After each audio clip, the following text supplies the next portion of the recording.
I haven't worked on this clock in a week, and when you live alone, you have nobody to motivate you. You get, I guess, depressed or whatever.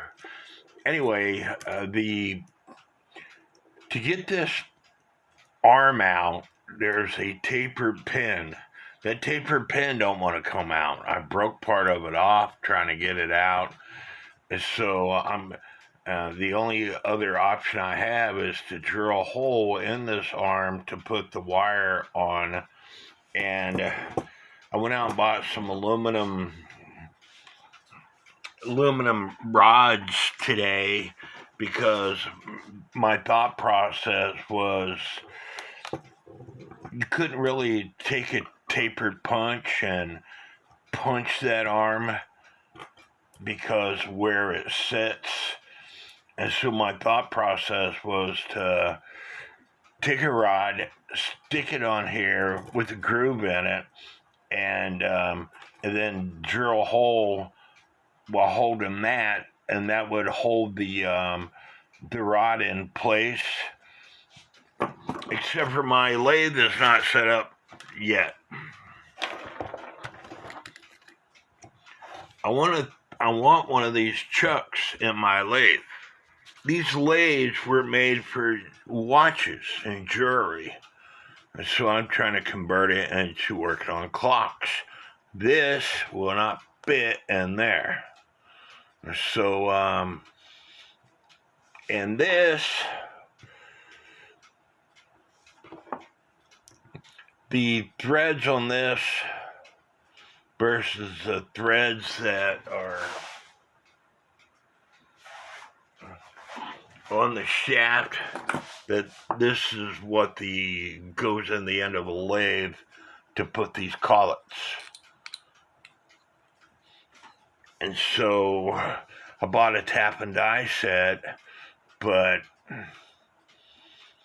I don't really understand it. I guess my tap and die set is not the right size because I was going to tap this to screw this into here, and that would work.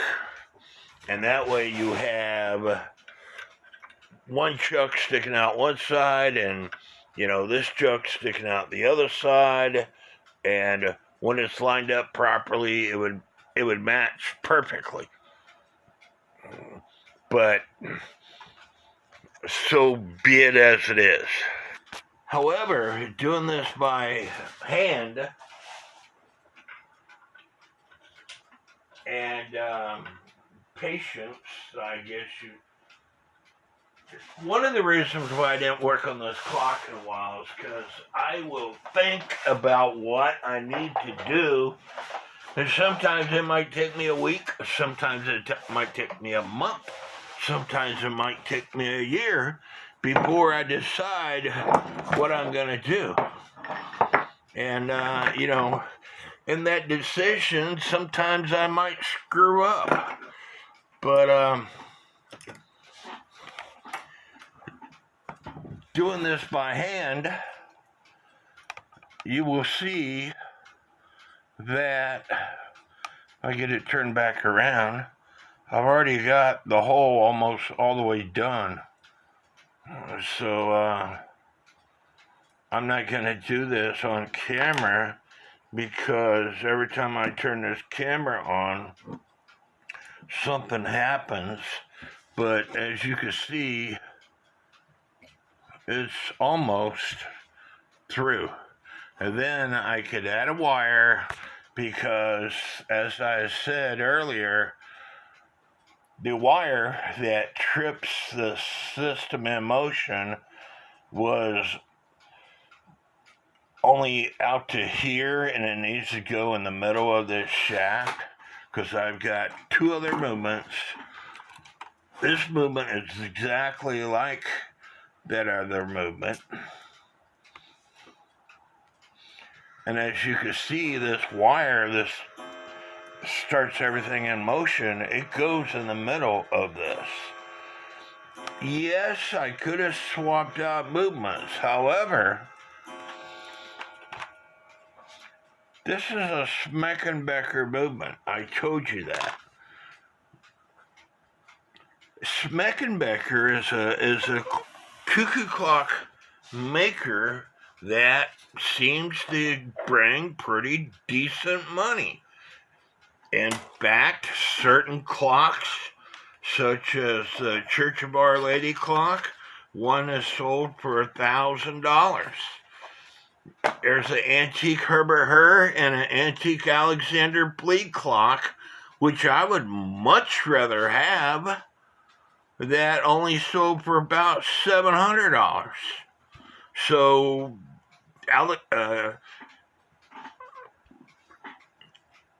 Schmeckenbecher started in 1948. They're not an antique company yet, but yet certain clocks sell for more than what I feel they should. More than what I would pay for them. However,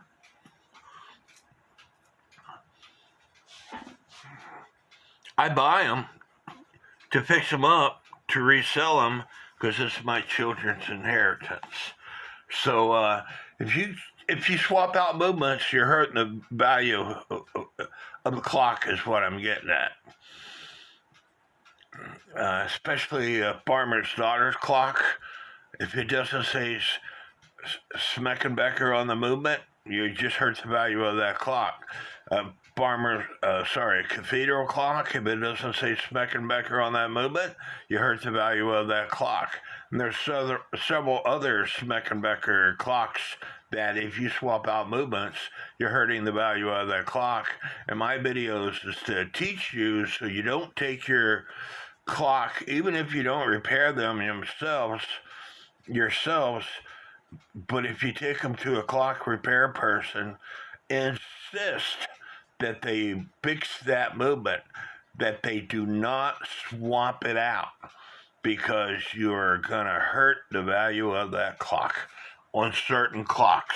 Some clocks, they don't really matter, I guess. As you can see, the hole's all the way through.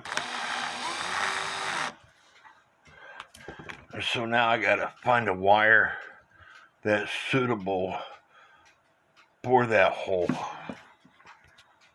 We'll have all the parts back on. There's that wire that this lever trips. This lever is part of the wire that stops the third wheel with warning pin. And so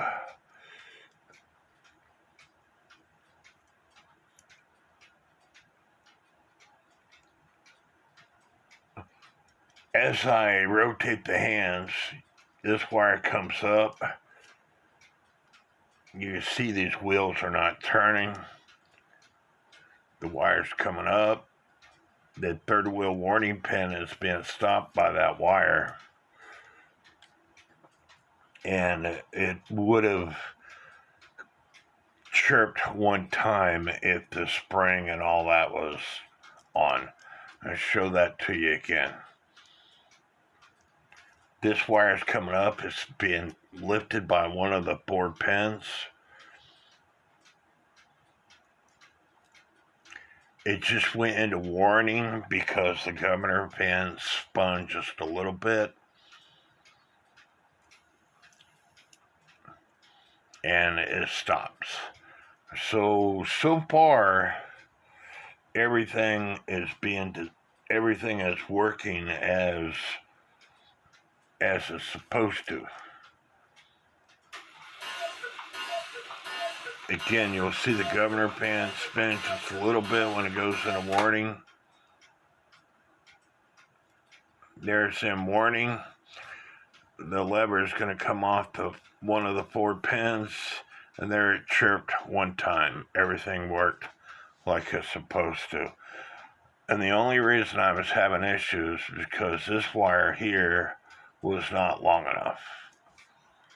So it was chirping when it went into warning because I couldn't get this wire to lift the inside wire high enough to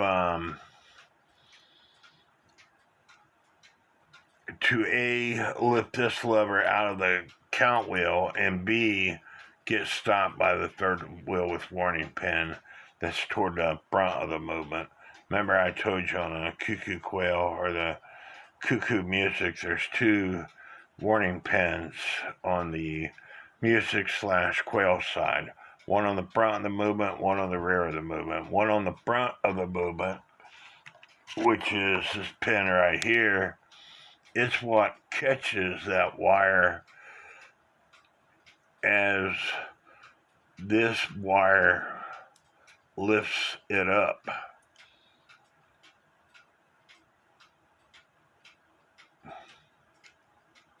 See, that's what's catching it until it stops, until this wire drops.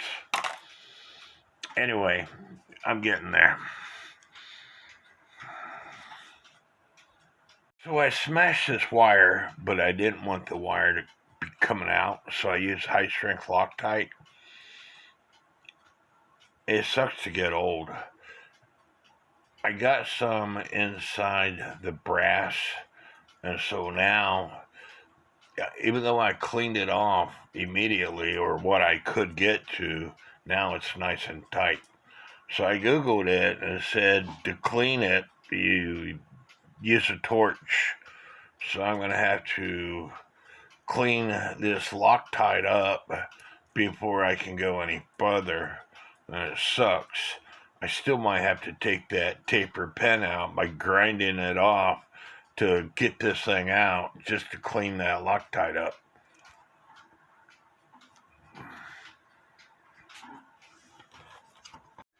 So I used acetone on this area right here, cleaned it off. It didn't work. So I ended up grinding the part of the tapered pen off, and now I took it out, cleaned it up, and now it drops freely like it's supposed to. So I can put it back together now. But before I put it back together, I got this back out. I'm going to use this high strength Loctite on this wire that I added because I don't want it coming out. And the tip, this stuff dries really hard, so you have to poke it, the plastic tip, to free up the hole. And when I did that, it caused the stuff to go all over the place. So this time I'm going to do it a little bit more careful.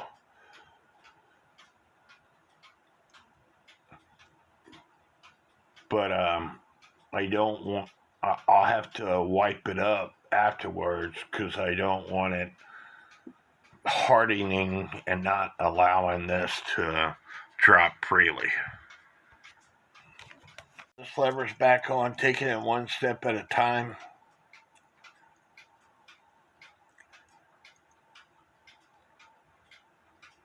There, the pen just went into warning.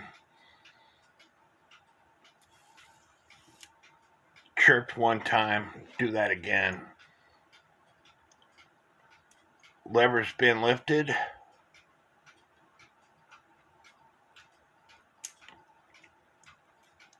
Pen went into warning. Chirped one time.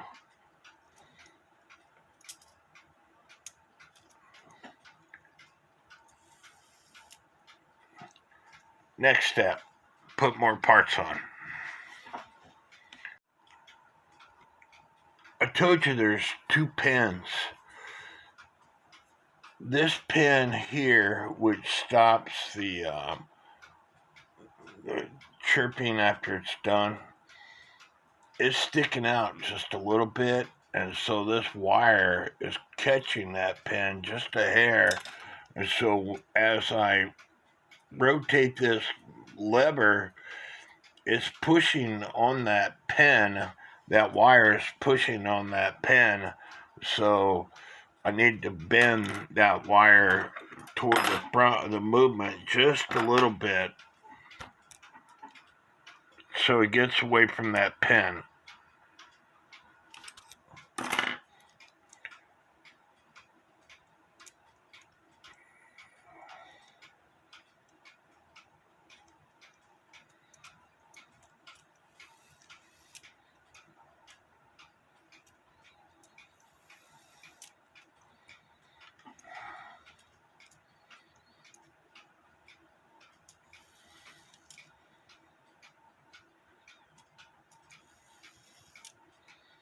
That's 2, 3,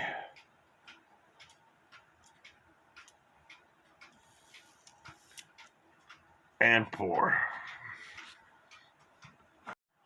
And before I go too much further, I want you to pay attention to the hands when that wire drops. It's past the hour, so I need to adjust this wire. That way the hands are closer to where they need to be. I need to adjust this wire, because if you look inside, the pin is lifting up that wire, and it should have dropped right there. So I need to put a bend in this wire so it drops quicker. My battery's fixing to die on my camera, but if you haven't subscribed to Adair's Repairs, Cheryl Adair, please do so. In this video right here, it's her latest video. She's repairing this clock. This clock didn't come with a music box, and it did not come with the assembly to make the people move back and forth. She designed the assembly to make the people move back and forth. She's very talented. I told her in the comments, I think in a prior life, she lived in Germany and designed and built cuckoo clocks. But so subscribe to her channel. She's a really good teacher. She calls herself a novice. I think she's a little bit more than a novice. She's really good at repairing clocks. Now they're saying up to 10 inches within the next 48 hours.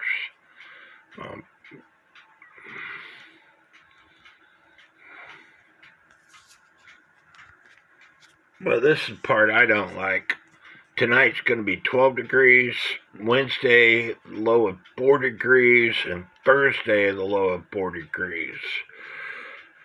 Friday, 13 degrees, and then next Monday, it's supposed to be like 66 degrees again.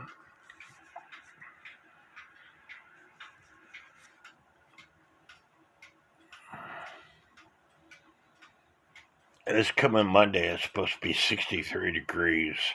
So I pray for Monday.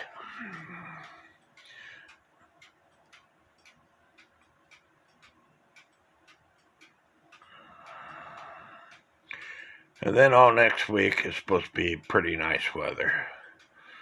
Some showers the following Monday, but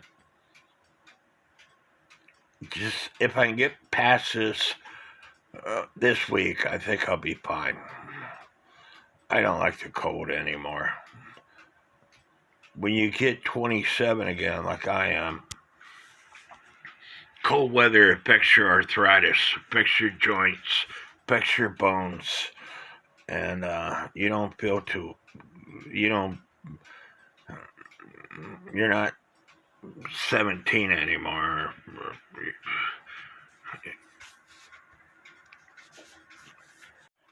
So in the process of me working on this movement, somehow the bird post right there where the hole was drilled for the spring got broke. It's actually got bent over, and I straightened it back out, but it will break. But I talk about using super glue and baking soda all the time. Super glue and baking soda works really well, but so doesn't super glue and toilet paper, especially if you have a part like this that you want to mend. I'm actually going to put a cast on this. And you can tell if it's working. I gotta get some different super glue. Stand by. Every time I go to the dollar store, if I think I'm running low on super glue, I buy more. As I was saying, you can tell the super glue. What makes the best product is when it gets extremely hot. And I'm going to see if I could get this to smoke.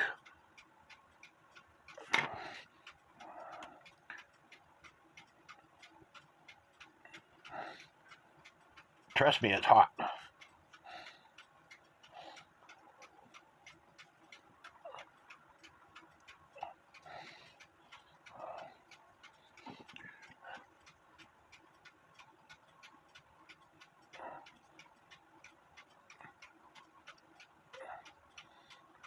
And some of this product that I use to mend, you'll actually see it smoke.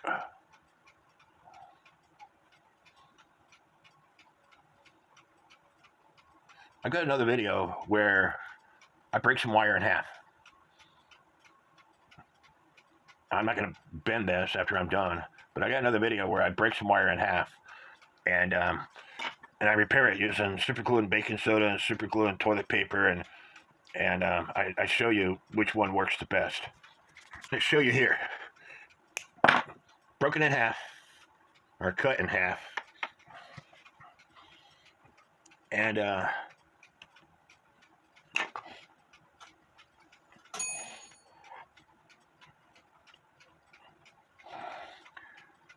trying to do this on camera.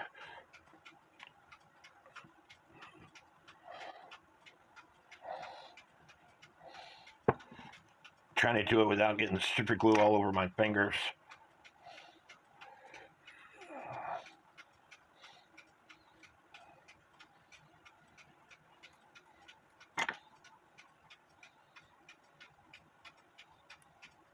Do you see it smoking? It's smoking. That means it's working well. Like I said,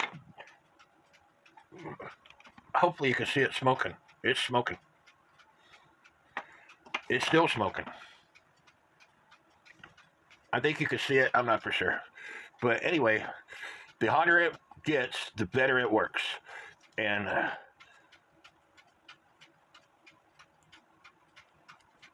I'll let that dry for just a little bit.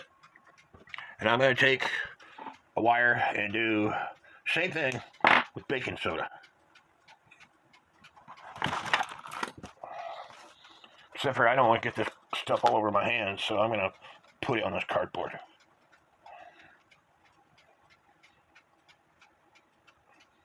I'm not doing a very good job.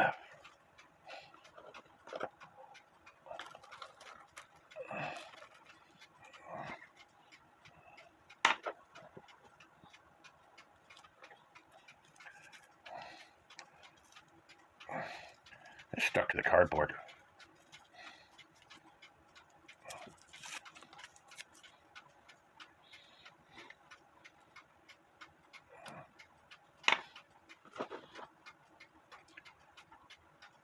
It's not smoking. So now, the true test. You see how the wire is bending and it's not coming apart? You see how the wire is bending and it's not coming apart? Baking soda works great. You just have to find the right product to use for the job that you're going to do. And I hope that this is in the right spot, because if not, I'm going to have to smooth all that out.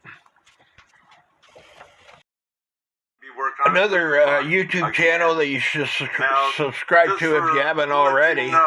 Just Michael Anderson. He does a really good job at repairing all kinds of clocks. You don't know if someone's tried to fix it themselves and couldn't. You don't know if it just flat out stopped. And I had this movement on my test stand, and when you trip it, nothing was happening. When you trip the quail, nothing was working. And it's as simple as this governor fan is loose, and it is touching the third wheel with warning pin. So if I move it over and I trip it,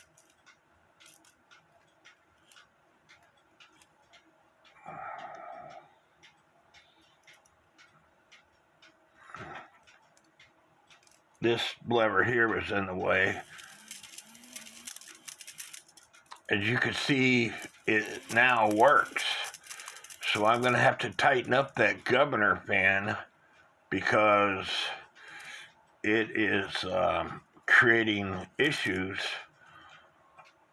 And to tighten up this governor fan, it's best to take the fan out. So taking the top nut off, spreading the plates, I took the governor fan out. But to tighten it, you take this off from it, from the fan, and then you take a screwdriver and push down on this center brass piece.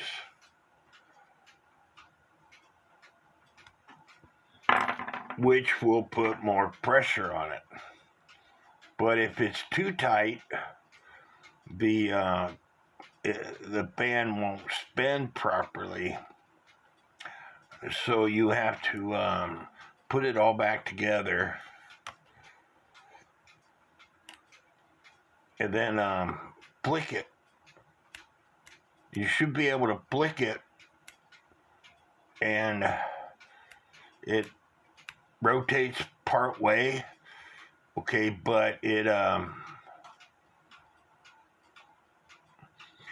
you should be able to see there's a notch that this fan blade fits in, and so that prevents it from moving up and down. But it was too loose, and it wasn't staying in that notch. You should be able to see that notch now. So now I can put it back in the movement. Well, I want to apologize if y'all can't see this video as well as you can my other parts of this video, but my overhead light blew. It's not the light bulb, but the switch itself. I got the light and a ceiling fan. The fan is working, but the light switch isn't. So anyway, I was having trouble with the quail coming back in the door. And so I got these other movements, and I was looking at these other movements, and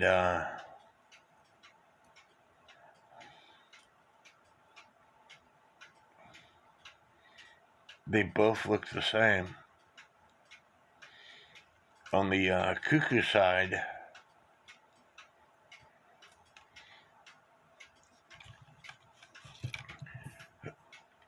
this part goes down, but on the quail side, which is this side right here, this part goes up. I don't know if you could tell that or not. This is the cuckoo side. This flat part goes down. On the quail side, the flat part goes up. And so this moves up and down on this movement, but it wasn't moving up and down on my movement, so I got to figure that out. So I'm adding a spring to bring the quail back in, but as you can see, I wrapped it the wrong way because it's going outside versus inside. So I got to wrap it the opposite way. I wasn't happy with the other spring that I put on because the quail bird would not snap back shut. So I ended up putting this spring on. The original spring was a straight wire, and that wire wore out. So this spring is attached to where the original spring was, and then it's also attached to the screw, which the original spring was. But again, the original spring was a straight wire. And so now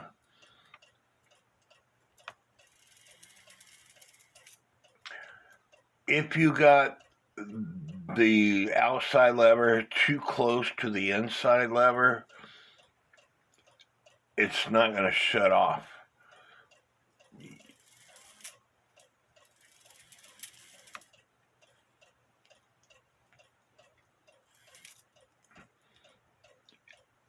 And I will show you. Hopefully I don't tear up my clock showing you all that.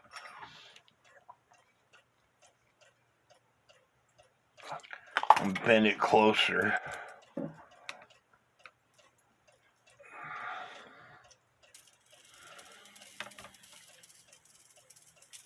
See, it bounced. That time it did okay, but first time it bounced.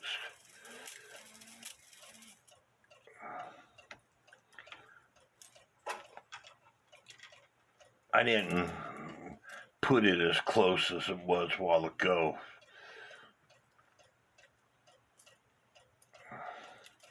This quail wire keeps getting in my way.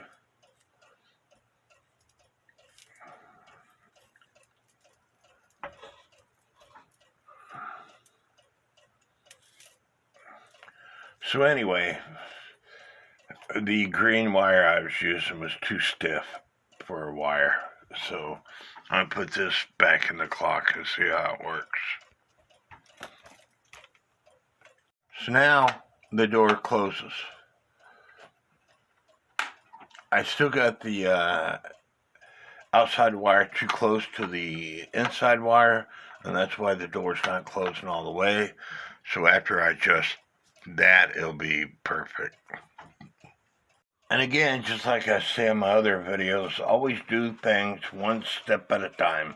I got the quail bellow in. I got both birds connected. I don't want to put the cuckoo bellows in yet.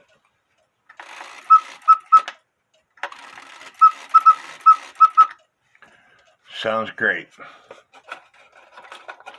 Now it's time to put the cuckoo bellows in. I got my heavier weights in, and they're 630 gram weights, and they sound pretty good. And so I think the weights that were on it were way too light, and that's probably why this clock was sold.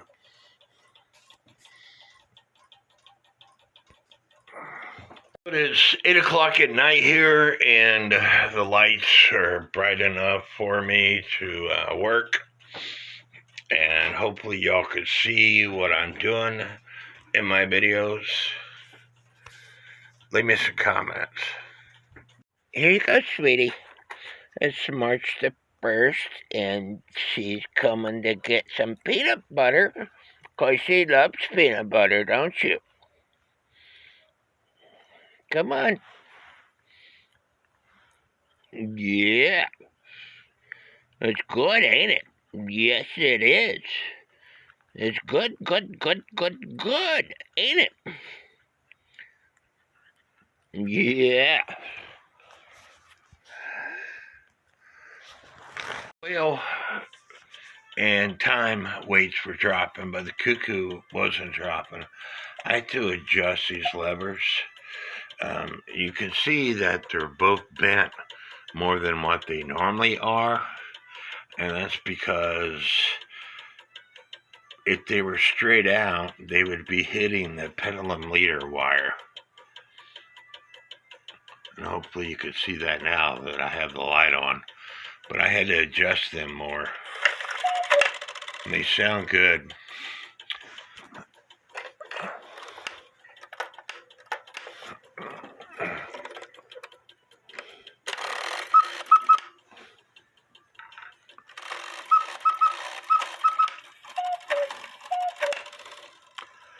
So now they should all drop evenly. So this Schmeckenbecher cuckoo quail clock, when I first came upstairs today, the time weight was all the way down, and the quail weight was all the way down, but the cuckoo weight was still up in the air. And this wire that trips the cuckoo, it was stuck. And so once I fix that, it's all working now. And by the way, because the type of 8-point star wheel that's on this movement, stand by and I'm going to show you what it looks like. Now, again, this is just my personal opinion. This type of 8-point star wheel, which has the bends on it, to me is the older type. But this type of 8-point star wheel that actually has the star wheel that looks like the star wheel that's on the regular 25 and 34 movements, that looks like this, which is in between the plates. I'm going to say that's a newer movement. Even though these movements look exactly the same, the 8-point star wheel is different. And so it very well could be that the movement in this clock was made in the late 40s, early 50s, which lines up with the time frame that Schmeckenbecher started in 1948.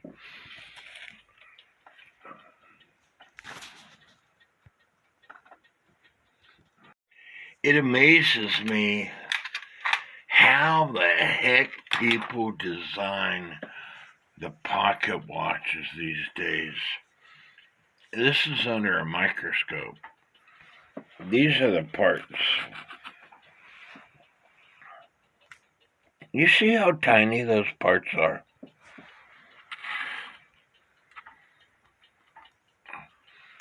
I was, this watch my son gave me, asked me if I could fix it. I had it working, but the winding stem wasn't working properly, and I can't even fathom how they can repair these things. This is the winding stem that goes into this section right here, but all these parts came apart, and I don't know where to even start. Can you see those specks? Those are the screws that go to this thing. Under a microscope, I was able to take the screws out.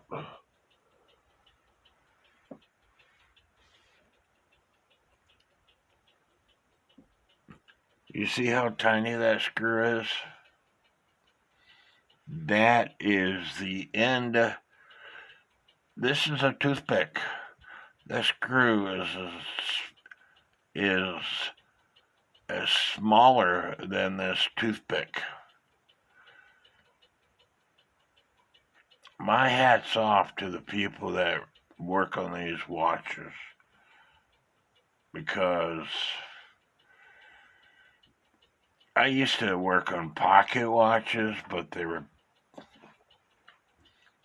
my eyesight was better, and the parts were bigger than what these parts are. But it just amazes me how small these parts are. And you think that working on cuckoo clocks was a pain in the butt?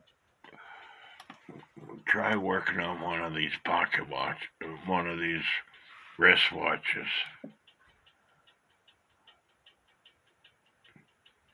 This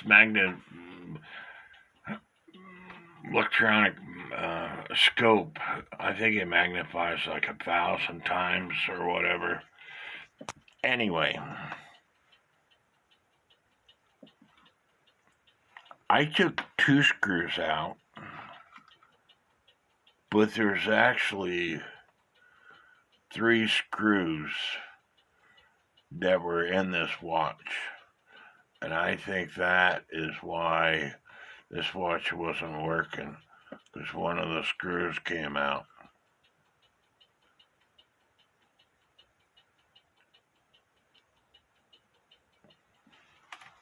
It's really expensive watch. I think it belonged to his boss. It says what it is on this plate, and I can't even see it. Of course, I don't have my glasses on either.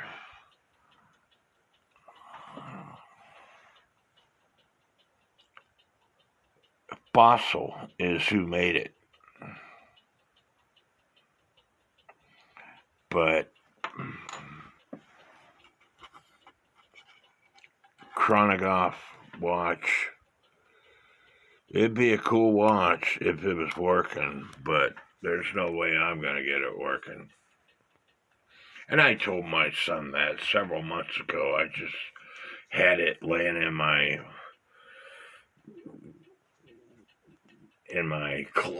parts collection.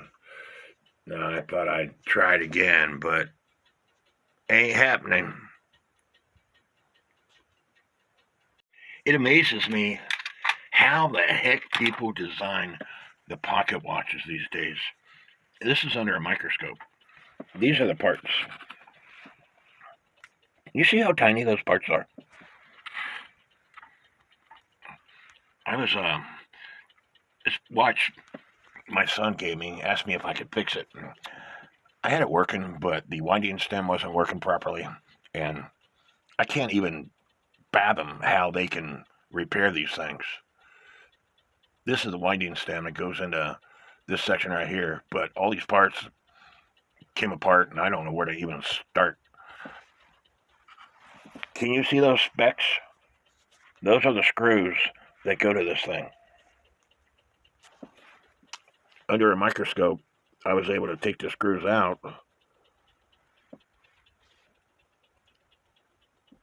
You see how tiny that screw is?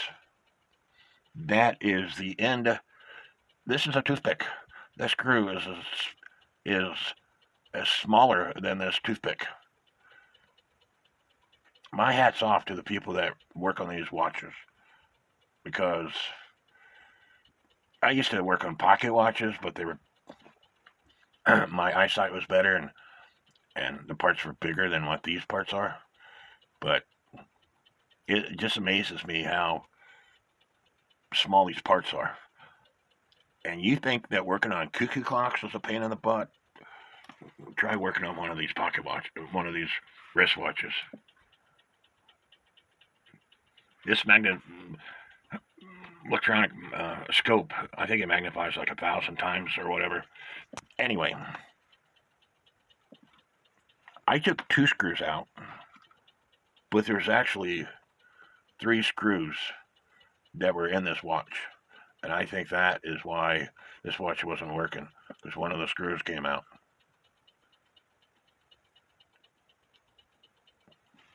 It's really expensive watch. I think it belonged to his boss. It says what it is on this plate, and I can't even see it. Of course, I don't have my glasses on either. Fossil is who made it.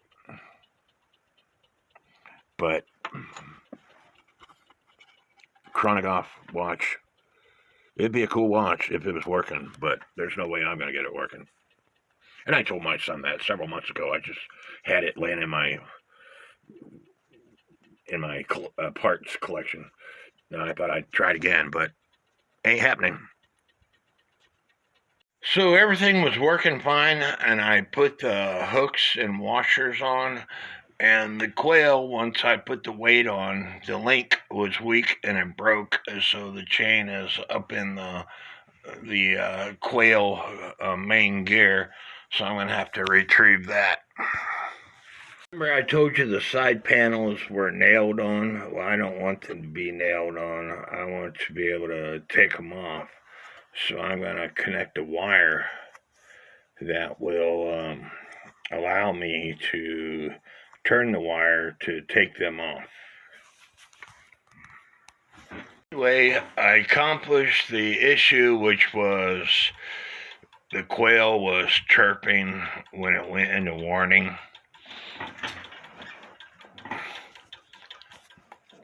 Let's see if I can rotate the hands just a little bit.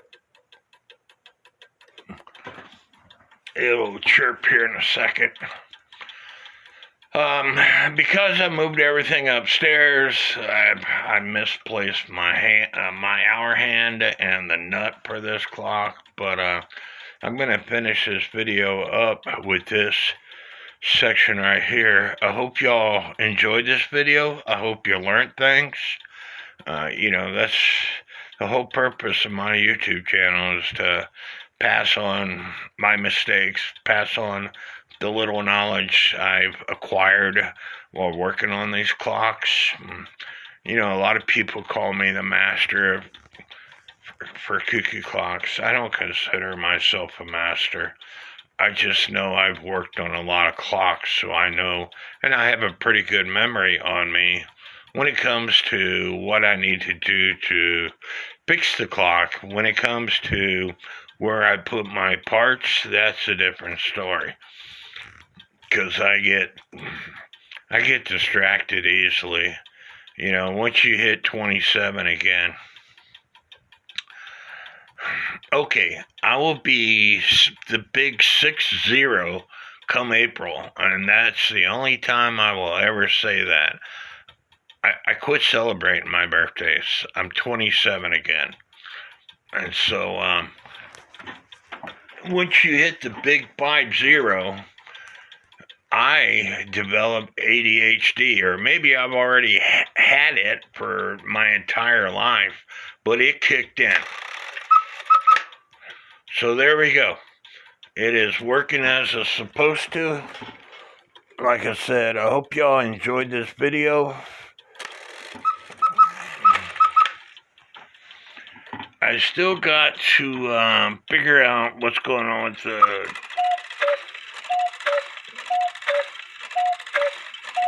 cuckoo birds, but it takes that little extra, and I had to bend these wires the way I had to, that way they would be out of the pendulum leader wire. As long as it works, it doesn't matter what it looks like, in my personal opinion, as long as it works. And before I'm done, it will do what it's supposed to do. Give me a thumbs up, leave me some comments. Don't forget to subscribe to all the channels I mentioned at the beginning of this video. You'll learn a lot from them people, or you'll see some great clocks. You'll see some artists. Jody Davis, very talented artist. She went from being a president on a TV show, had to do with making quilts. She gave it all up. She gave up her income because she wanted to start designing cuckoo clocks. And if I was going to buy a brand new cuckoo clock, I would consider Jody Davis. Very talented lady. I could go on and on and on about the channels. Martin, his channel is Mark_capital YTB 3051. Why it's called Mark, I don't know. 14 years old, and repairs and fixes his own Black Forest clocks that his dad buys him. If you don't support the youth, all this, every bit of this, will go in the trash. And I'm trying to prevent that from supporting the youth. Jordan Busby is the same way. He's a young, 1/3 of my age, we'll say. He likes showing off his collections. Support the youth. Support all the channels that I mentioned. And subscribe to them. It doesn't cost you one freaking penny to do so. Anyway, may God bless each and every one of you. And just then a side note, because I'm not used to where I'm located now, my pendulum dropped on the floor, my chair ran over it, and so I'm gluing it back together. But it's just the way it is. May God bless each and every one of you. I will show you. I went ahead and tweaked this wire that comes from the pendulum from the arm here. I tweaked it because I couldn't bend this.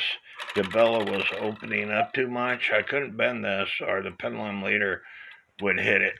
So